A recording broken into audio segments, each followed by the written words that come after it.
Good evening, sir. Thank you for being here with us. Um, Go ahead and introduce yourself to the audience. So, hello everybody. My name is Captain Joe Hargrave.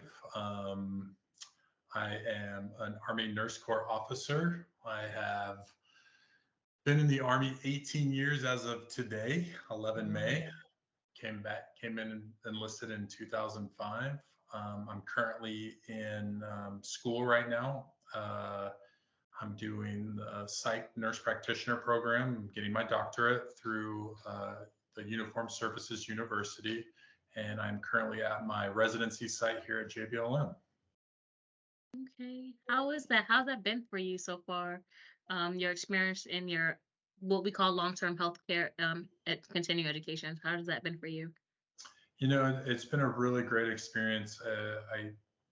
If people don't aren't familiar with the program, it's basically where the Army, you apply through the Army while you're in to get a graduate level degree and further your education, and basically that is my Army job. So the program that I am in is 3 years. It's 2 years of didactic work at the Uniformed Services University, which is the military's medical school in Bethesda, Maryland. So I was there for 2 years, and then you have a residency year, which is a year, and mine just happened to be at JBLM. So me and my husband just moved here, and we've gotten situated. We're ready to go. But it's been amazing because, where else can you get paid to go to school? And that is your sole focus. So I don't have to worry about working. I don't have to worry about patient care. I just come to school, learn, and then once I graduate, I'll owe the Army 5 years. But I think that's really worth it, especially being able to get a doctorate out of the program. That's amazing. So you also mentioned you initially came in with you initially came in a prior service. So let us know a little bit about how that was for you. Yeah, I came in 2005. I was at University of Utah in Salt Lake City, and I kind of wasn't doing too well, and at school I knew I wanted to do something in medicine, and somebody had said, hey, why don't you go enlist in the military, and they'll pay for your schooling, and it looks good on applications if you want to apply for med school or nursing school or PA school. So I thought, oh, okay. I had never, no one in my family had been military, so that was all foreign to me. Oddly enough, I was serving a religious mission during 9/11. So when I got back after 9/11, I didn't really have a concept that we were at war. So I went and enlisted in the Army, and they said, what do you want to do? And I said, I'd like to do anything medical. And they said, oh, great. We'll make you a medic, and we'll put you in a hospital. I was like, oh, great. That's exactly what I'm looking for. And little did I know that in 2005, we were at war in the Middle East. So the minute I graduated my combat medic training, and I should have realized when the course said combat medic, not hospital medic. But I went straight to Baghdad once I finished my training in 2006, and deployed, was in Baghdad as a medic attached to a scout sniper platoon. And it was at that time, President Bush, he kind of did the push. So my 12-month deployment turned into a 15-month deployment there in southern Baghdad, which it was, for people that are not familiar, 2007 was a pretty bad year as far as casualties during that time frame. So I definitely learned a lot as a young medic. I was able to work on a lot of soldiers, a lot of local nationals, and kind of really set the tone for me moving forward. While I was in Iraq, I excelled in the medic role, and I re-enlisted to do the Army's LPN program. Back then it was called a Mike 6 program. I don't know if it's still called that, but did the LPN program. So when I got back from my deployment, I went to school. The Army paid me to go get my LPN. Got my LPN. Started working as a nurse. Sorry, my dog's here.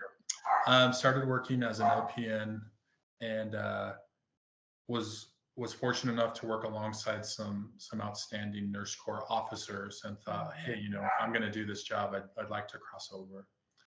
Yeah. So, and that kind of led me to the ACP program, the Army Enlisted Commissioning Program. So at my 10-year mark, I applied through um, the program and got accepted. And like I had mentioned earlier before, Army sent me to school, and I went to school in central Louisiana because I was stationed Mhm. out of Norfolk at the time.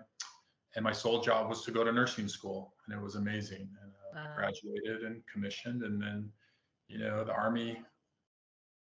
I tell everyone the army is not for everybody. It's not an easy lifestyle, but for me, it's been life changing, and the Army has afforded me a lot of opportunities. And just as long as you go out there and look for them, and stay motivated, it's kind of led me to where I'm at right now. Okay. Okay. So then now so we spoke about you doing your enlisted time. You then went in to become an LPN. Now uh, you did the ACP program too, correct? So you I did did the the ACP ACP program. program. Yes, ma'am. And that's the Army Enlisted Commissioning Program. So you did that, and then you're able to continue education after that. I mean, that is amazing. So now, because that program really so much targets the enlisted audience, where we have enlisted soldiers who are aspiring to be nurses, so they go through that ACP program. What is your life like now? Like, we're understanding we are in LTAT right now, but how has it been since the ACP program? Coming off of their enlisted, now you're an officer. How has that transition been for you? So it's funny because I was a sergeant first class when I commissioned as a second lieutenant, and I will say that my life, my military life, dramatically changed once I pinned on that second lieutenant. I think there's a lot of respect for our NCO Corps, but then once you become an officer, like everyone kind of looks at you and treats you differently.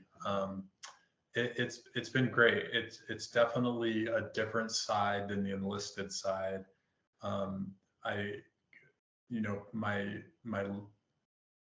mentors would say, okay, you know, you have to leave behind your NCO kind of mindset, and now you're an officer, and that's a whole different thing. And now you're a medical Mhm. officer. So it's been great. I'm very fortunate to have the 10 years of enlisted experience and combat deployments and LPN and medic time. And I think that's allowed me to be kind of a well-rounded medical officer. And it's kind of allowed me to, in my current role right now as a psych nurse practitioner student, I I understand some of the issues that soldiers when they come to my office and they need someone to talk.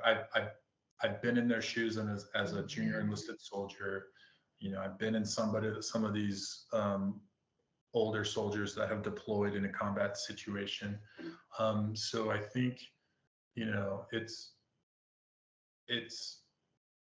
it's been very rewarding for me ever Mhm. since I commissioned as an Army Nurse Corps officer. And one thing that I, before I applied for AACP, I was also looking into the IPAP program. And for people that aren't aware of that, it's the PA program that the Army offers. I was kind of debating whether or not to do IPAP or submit my packet for ACP. And looking back, I'm glad I did ACP. And the only reason I say that is because once you are a nurse in the Army, there's just so many avenues like that you can go with a nursing degree. And I'm not saying there's not a lot of avenues for PA school, but and PAs there are, but I just felt like there was a lot more opportunities for me as an Army nurse, and I'm kind of glad I went that route. Okay. So you deployed on both sides. What was it like for you, first as a medic, and then now transitioning as an officer and as a nurse? How has that been for you? My deployment as a nurse, I went to Kuwait, so first off, not in a combat zone, but I felt like as an Army officer nurse, my job in Kuwait was very specific, like med surge, medical surgical, ICU, direct patient care, as opposed to when I was a medic and in a combat zone, like my scope of practice was like whatever comes your Everywhere. way, you're the only person that has. Yes. And so that was the kind of the big difference was kind of, as a medic, you had to be prepared for everything. And as a nurse, you do, but you have that fortunate kind of safety net where if someone came into the hospital in Kuwait, like if I didn't know or felt comfortable, you have a bunch of your peers and a bunch of medical experts around you to kind of to go back and forth with. Now, there are nurses that definitely deploy with like forward surgical teams and, more special forces groups that would be more like a combat medic type, whatever comes in your way. But I have not been on any of those deployments, but I'm not saying they're not out there for people that want that. So now we know that you have 5 years to serve after you finish this program that you're in right now. But how do you think that the Army has set you up for, I mean, even life after the Army? Like, what would you say your goals or your dreams would be after? Yeah, so that's a great question. That's a question I'm currently kind of thinking about. So obviously when I, graduate this program, I'll have my DNP, which is a Doctor of Nursing Practice with a specialty in psych mental health, which on the outside, obviously, if everyone listening or watching is aware, we as a society are very short mental health practitioners. Yes. And then with this program, because USIS is a military school and most of our clinical training is around military people, I'll probably end up just staying in the system and working for, an MTF or the VA or something like that, just because this is the population that I've grown up with and I'm comfortable with. But a lot of my professors and a lot of my colleagues, the opportunities out there are endless, and people really recruit for military trained providers. So, once we're graduated, I'm sure we'll have people knocking down our doors, and a couple of classmates ahead of me have already had solid opportunities, but it's kind of what we're discussing now. I still have time, so. Definitely. Well, to wrap everything up, what is something, I mean, there's so many soldiers that are aspiring to be where you are. Your story is amazing. So what is something that you would tell a currently serving soldier or even somebody that wants to go to nursing school? What is some advice that you would have to share with them? Yeah, so, whenever someone comes to me and says, Captain Hargrave, what do I need to do? I always really tell them, like, really, if it's something you want, no one is going to do it for you. And so, go to the AMED site, look at the requirements, contact an AMED recruiter, and really just start to kind of build your packet. And if it's something that you want, go for it. And if, for some reason you apply and you don't get accepted, apply the next year and just continue to go at it, because a lot of these programs want to see who's going to set themselves apart and, do that busy work to get into the program. And I even tell officers who are applying for LFAT, because for LFAT, there's very specific criteria and it has to fall in a timeline. And if it's something that you really want, you really kind of have to backtrack your timeline and say, okay, if I have to submit my packet a year out, then this is when I need to submit it. And then it's just something that you have to really want it, because getting into these programs is difficult, but once you get in, super rewarding, and it's setting yourself up for success. I believe that. Well, thank you. Thank you so much for your time. And thank you for being here with us. And thank you for sharing all of your experiences and information with us. Yeah. Have a great day.